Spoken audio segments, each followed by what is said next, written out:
Parents మెచ్చిన university సంకల్ Chand Patel university Gujarat.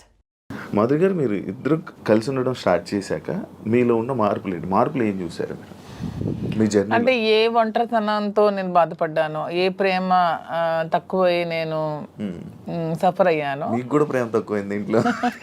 మరి ఇద్దరు వేరే వేరేగా, ఒకళ్ళు ఫారెన్ లో ఒకళ్ళు ఇండియాలో ఉంటే ప్రేమ తక్కువ ఉంటుంది. వైఫ్ అండ్ హస్బెండ్ అంటే దగ్గరగా ఉంటాయి కదా బాండ్ అనేది. అంటే లాంగ్ డిస్టెన్స్ లవ్ స్టోరీస్ అని ఇప్పుడు రీసెంట్ గా బాగా వైరల్. నాకు అలాంటివి నచ్చవు. కొంతమంది ఒక్కొక్క స్టోరీస్ నచ్చుతారు. మీకు లాంగ్ డిస్టెన్స్ స్టోరీస్ నచ్చవు. స్టోరీ లేదు. నాకు మాత్రం నా పక్కనే హస్బెండ్ ఉండాలనే ఫీలింగ్ తో ఉన్న అమ్మాయి నేనైతే మొదటి నుంచి ఉన్నాను. సో నాకు ఏ రోజైతే నేను శ్రీనివాస్ గారితో నా లైఫ్ స్టార్ట్ చేస్తానో, నా జర్నీ, అప్పటి నుంచి నాకు హ్యాపీనెస్ కానీ, మీరు అన్నట్టు నా ఒంటరితనం పోయి నాకు అంటూ ఒక తోడు దొరికింది. హ్యాపీగా ఉన్నాను. నన్ను వదిలే ఏ రోజు కూడా ఎక్కడికి ఇంతవరకు ఈ 4 yearsలో ఎప్పుడు ఎక్కడికి పోలేదు. ఎప్పుడు నాతోనే ఉంటారు. ఎక్కడికి వెళ్ళినా ఇద్దరం కలిసే ట్రావెల్ చేస్తాం. ఏ పనైనా ఇద్దరం కలిసే చేస్తాం.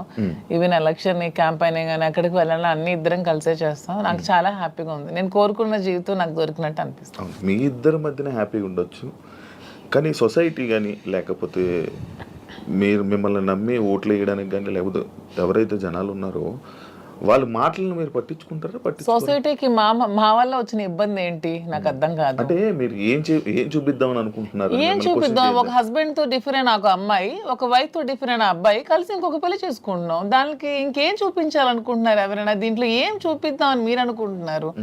ఎందుకు మీరందరికీ మీకు ఇది నెగిటివ్ కనిపిస్తోంది? నాకు నా హస్బెండ్ తో డిఫరెన్సెస్ ఉన్నాయి, ఇతనికి ఈమె వైఫ్ తో డిఫరెన్సెస్ ఉన్నాయి. సో మా ఇద్దరం కలిపి ఒకటయ్యాం. దానిలో తప్పే ఉంది. ఎంతమంది సెకండ్ మ్యారేజ్ చేసుకోవట్లేదు? 3 4 పెళ్లిళ్ళు చేసుకుంటున్నారు. మేము 2వ పెళ్లి చేసుకున్నాం. దీంట్లో ఎందుకు అంత చెప్పకుండా చేసుకుంటున్నారు? 3 పెళ్లిళ్ళు 4 పెళ్లిళ్ళు చేసుకుంటున్నారు. పెళ్లిళ్ళు ఒక ప్రెగ్నెంట్లు చేస్తున్నారు, పిల్లల్ని కనేస్తున్నారు, వదిలేస్తున్నారు, వీధిని పడేస్తున్నారు. మేము అవేమీ చేయలేదు.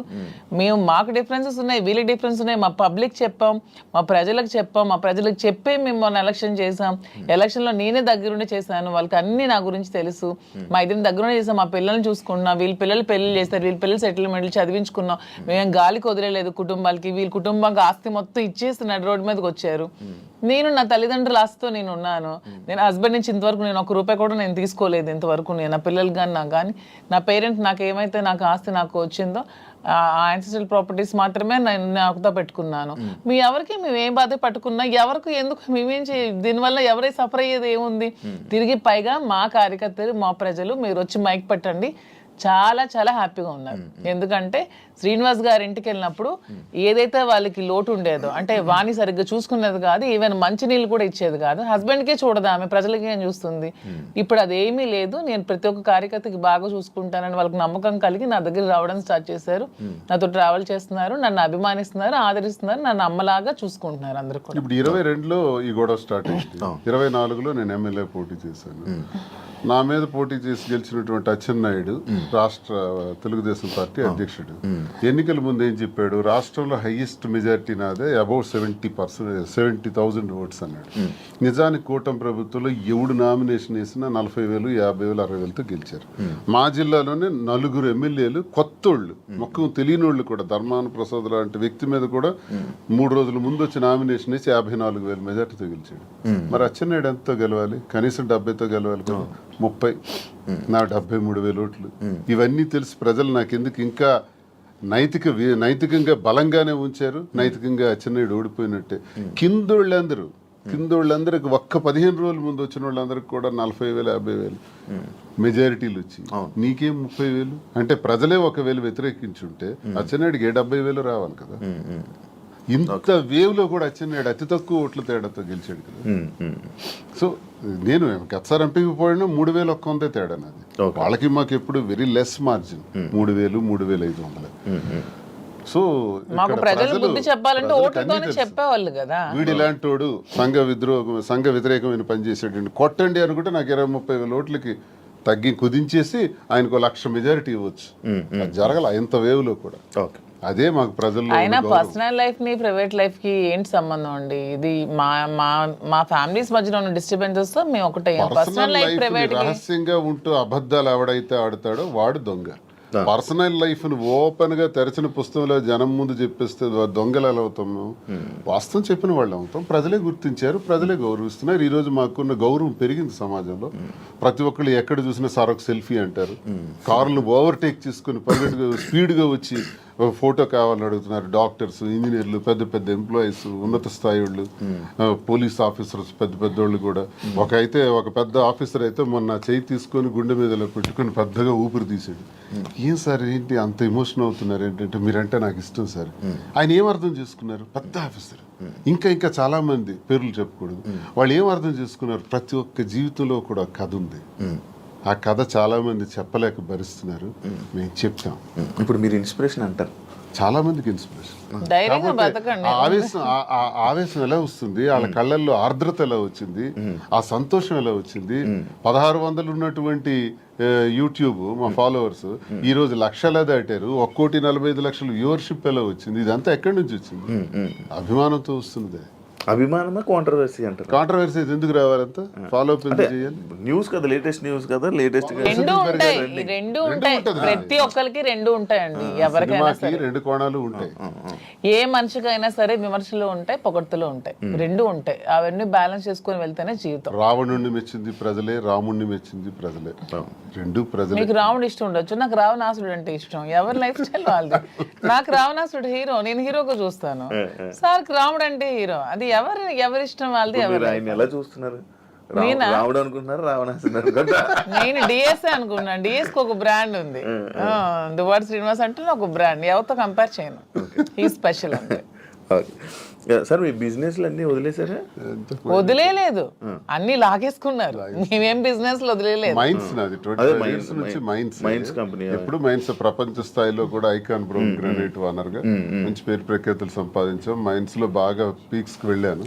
ఈ గవర్నమెంట్ ఉంటే ఒకలాగా, లేకపోతే రిజల్ట్ రోజు ఈవినింగ్ లాగేసుకున్నాం. 4వ తారీఖు ఎన్నికల ఫలితాలు వచ్చాయంటే ఆ సాయంత్రం కల్లా నా మైన్ ఒక్కసారి కొట్టి పంపించేశారు. ఈ రోజు వరకు పెర్మిట్స్ ఇవ్వట్లా. 61 కోట్లు లాస్ సడన్ గా గవర్నమెంట్. ఈ శారీ స్టోర్ అనేది ఓపెన్ చేస్తున్నాం. ఫస్ట్ బ్రాంచ్ మదీనాగూడలో స్టార్ట్ చేస్తున్నాం. With in 3 months Jubilee hills లో స్టార్ట్ చేస్తాం. విత్ ఇన్ ఇంకొంచెం రోజుల్లో ఇంకొక 4-5 బ్రాంచెస్ కూడా ఎస్టాబ్లిష్ చేయాలన్న ఆలోచనతోనే ఉన్నాం. అంతేగాని శారీస్ బిజినెస్ అనేది తక్కువగా చూడండి.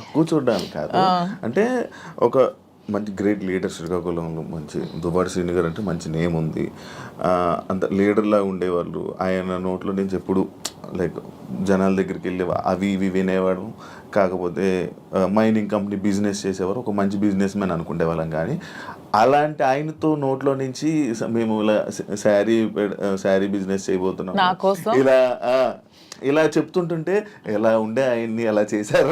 ఎలా ఉండే ఆయన ఎలా చేయడం? బిజినెస్ అనేది ఏదైనా బిజినెస్. అది ఏదైనా చిన్న ప్రొడక్ట్ అయినా పెద్ద ప్రొడక్ట్ అయినా బిజినెస్ అనేది బిజినెస్ కింద క్యాలిక్యులేట్ చేయాలి. అది చీర, జాకెట్టా, లేకపోతే ఇంకేంటా అని చూడకూడదు. బిజినెస్. నాకు దీంట్లో ఇంట్రెస్ట్ ఉంది. ఇంతవరకు మైండ్స్ లో అతనికి ఇంట్రెస్ట్ ఉంది. మైండ్స్ వల్ల కోల్పోయాం. సో నా ఇంట్రెస్ట్ ఒకసారి వచ్చి చూడండి, చేద్దాం. మీకు తనకి ప్రజలే ఇష్టం, తనకి ప్రజాజీవితం ఇష్టం. ఇది కూడా ప్రజలకు లింకప్ అయ్యేది. మా కింద ఒక 100 మంది పనిచేస్తారు. మా ప్రజా సంబంధాలు ఇంకొంచెం బాగుంటాయి. ఇంకొంచెం మనకి పీపుల్ తో బాండింగ్ పెరుగుతుంది.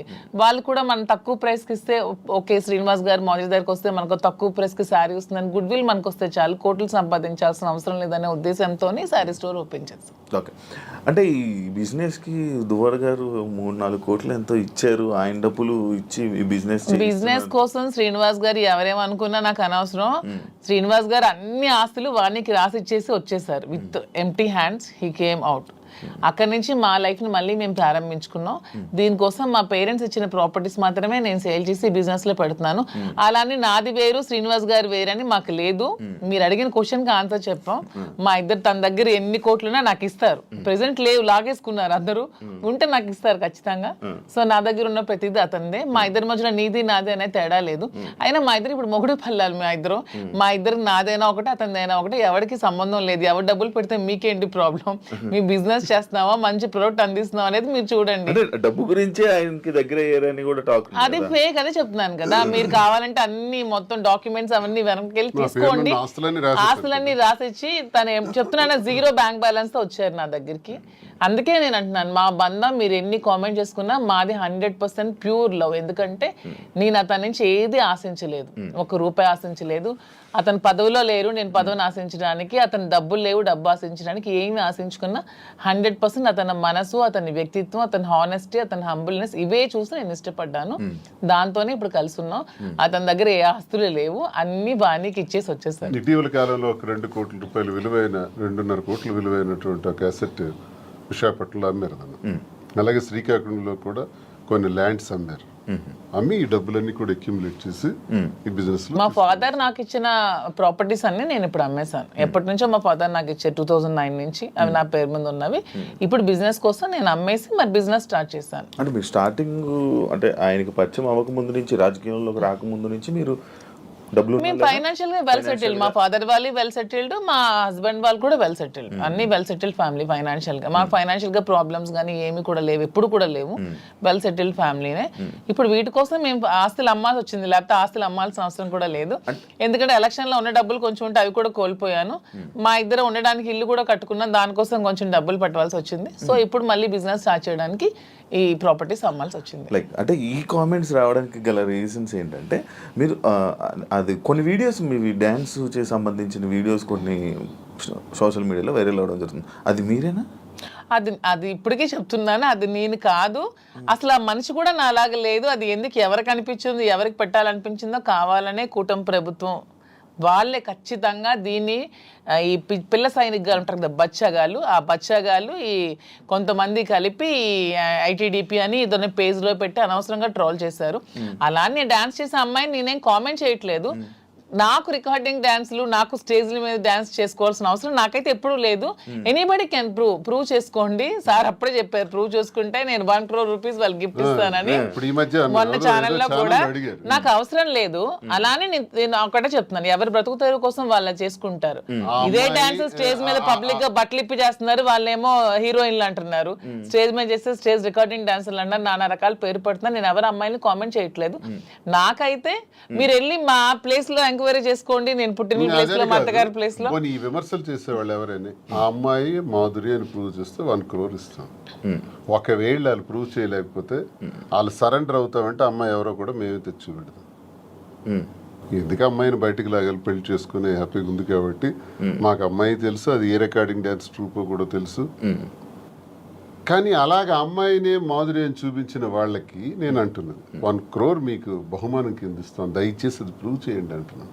అంటే చీప్ ట్రిక్స్ ప్లే చేయడం, ట్రోల్ చేసి ఎందుకు అలా ట్రోల్ చేయాల్సిన అవసరం ఏముందో నాకు అర్థం కాదు. అలా చేస్తే ఏమొస్తుంది? అంటే ఇప్పుడు మాధురికి నాకు మేము ఒక మనసుతో ఉన్నాం కదా, మరి అలా చేస్తే ఏమొస్తుంది మీకు?